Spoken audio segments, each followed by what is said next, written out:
Good evening. My name is Dan Marticello, Commissioner of the Department of Corrections and Community Supervision, and I'd like to provide you an update as we now conclude the 18th day of this illegal strike.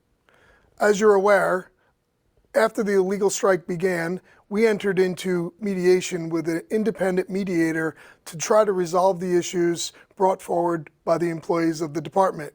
A week ago today, we announced an agreement with the independent mediator of a consent award which required employees to return to work by March 1st in substantial compliance. Unfortunately, our employees rejected that award and did not return to work, making that agreement null and void. Recognizing that I needed to hear from my workforce directly, I traveled the state and took phone calls from correction officers and correction sergeants across this state, hearing directly from them what would be necessary in order for them to return to the workforce. Earlier today, I was provided with the tenets of an agreement that would be necessary for them to return to work. I had a meeting with President Chris Summers and his executive vice president in my office where we reviewed the terms of the agreement that the workforce had provided to me directly. We had a verbal agreement that the union would enter into a memorandum of understanding between myself, the director of the Office of Employee Relations, and NYSCOBA President Chris Summers.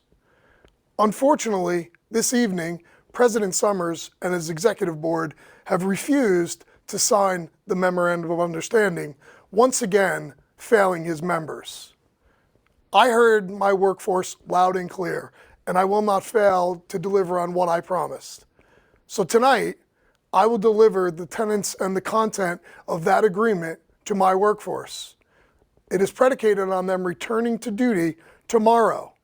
And some of the contents include establishing a committee focused on safety and including other unions being offered to participate, dealing directly with the effects of HALT on both the safety of staff and the incarcerated.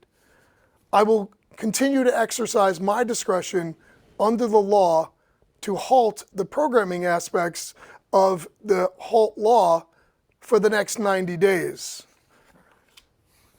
We agree to allow staff as they transition back to continue working 12-hour shifts until it is determined that each facility has returned to normal operations. At that time, we will then return employees to their 8-hour shifts, including the shift and squad they were originally assigned to, and the superintendents will take measures to the best of their ability to ensure that they honor an employee's regular day off. We've agreed to continue the 2.5 times overtime 30 days from the day they return to work. We've also agreed to expedite the reallocation requests for both correction officer and correction sergeant for the Department of Civil Service to complete the review and analysis within 2 months, a process that normally takes almost 18.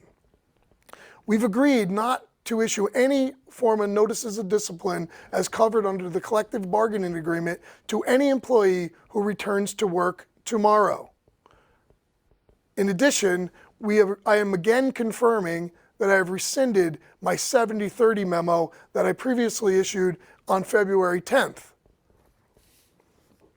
Again, we will take the necessary steps for all employees who return to work tomorrow to adjourn Taylor law contempt proceedings against the individuals that have already been named. We will investigate and pursue contracts with private vendors to deal with the screening of legal mail in order to keep contraband out of our facilities that are currently impacting our employees as well as the incarcerated population. We're willing to continue to discuss the possibility of TSA scanners for the entrance into our correctional facilities. And I will also, upon employees' return to work tomorrow, we will reinstate, effective immediately, the health insurance of those employees who had their health insurance terminated on the date of their return. The National Guard will remain in support posture as we continue to stabilize and draw down as necessary under the governor's direction. And we also have agreed to sign this as a memorandum of understanding, which we will publish online on our website, reflecting both my signature and the signature of the Director of Employee Relations. Correction officers must return and remain at work, meaning they still have time off, but they must remain in work status and not rejoin any illegal strike tomorrow morning at 6:45 if they're assigned to the day shift. If they're originally assigned to the afternoon or the midnight shift, then they must return by 6:45 p.m. And if they do, all of the contents of this agreement, which will be posted online, will apply to those employees. Commissioner Bray? Thank you, Commissioner Marticello, and thank you for your truly extraordinary leadership during this incredibly difficult time. I want to be exceedingly clear.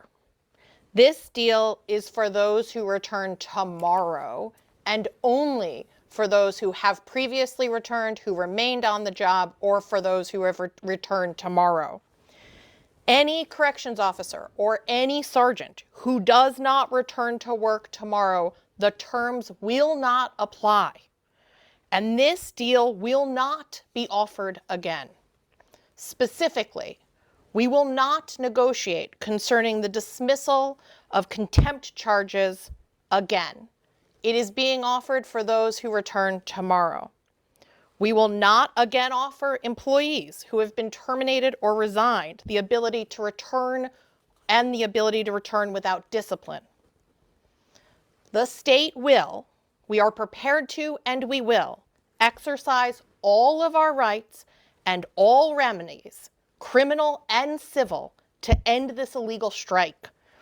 And we will take action against those who continue to refuse to return to work illegally.